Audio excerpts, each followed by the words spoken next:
three pitfalls of impulsive relationship decision. That means that we make decision without thinking about it, and we get into relationships that are not the best. We just make impulsive decision, right? Create this relationship that seems to be like similar type of relationship we had in the past. Three pitfalls about that. The number one, you are inconsidering the consequences. You're not considering the long-term consequences. And when you don't consider the long-term consequences, they become imprinted in you. And it's not like the decision we make won't last long. They do last long. I'm sure you felt you did something in your past and it still impacts you now. I know it's stuff that I've done in the past, still I've got to deal with, because it impacts the way I think, the way I feel, my trust factor, and all that. The second thing is we start to have interaction that are superficial, because what we do, we're intellectual more than emotional, or we're more emotional than intellectual. What that causes is superficial relationship, superficial communication. And the third thing about that quick impulse without thinking is we have immature commitment. Very quick to commit and very quick to quit. So we're quickly to make a decision right off the bat,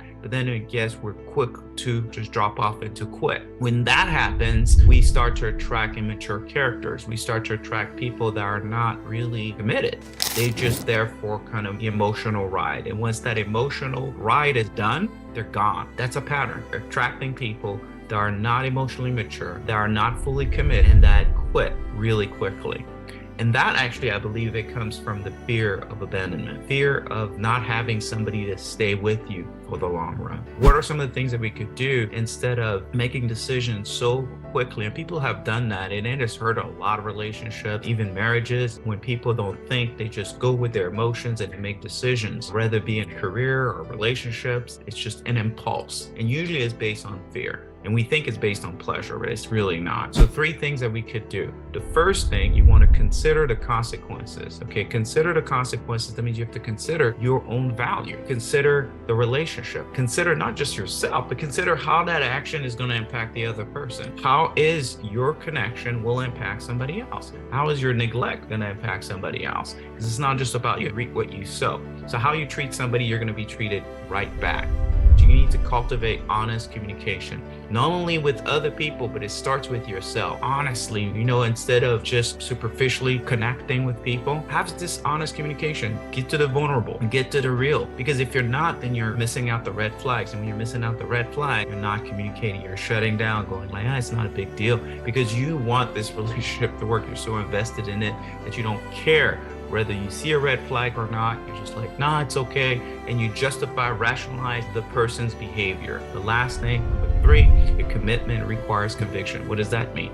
That means a conviction is something that you stand for and that you don't waver. You don't compromise. Because a lot of times I'm looking for this type of person. I'm looking for this kind of business relationship to have, whether romantic or business. And the next thing you know, the well is dry.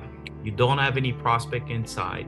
And then you go, okay, well, I could compromise this. I could compromise this. I could compromise this. And then you compromise so much, you're there with somebody that's completely immature, somebody that just doesn't even want to commit to you because they're doing exactly what you're doing. You're compromising, they're compromising. So that will slow down the impulse decision-making in a relationship. And that would actually help you to be more present when you're making those decisions. Okay, remember, number one, consider the consequences. But number two, cultivate honest communication. Lastly, commitment requires you to have a conviction about your commitment, right?